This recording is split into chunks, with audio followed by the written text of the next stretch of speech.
Right, here's the skipper's boat hoist.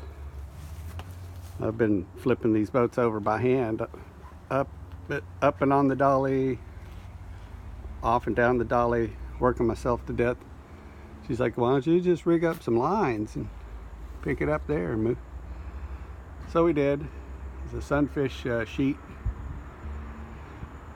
into a Sunfish eye strap. Come around here, run it through a Sunfish block. It's bolted in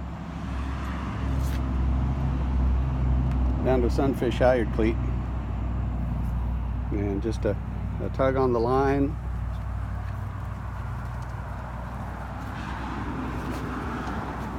Or just come around the end of the boat, pick it up a bit, and it's ready.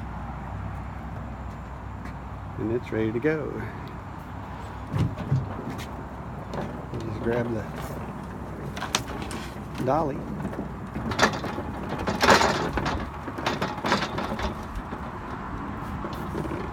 Slide it out of the way. Oop, try not to get run over by it. And there she is. Airborne.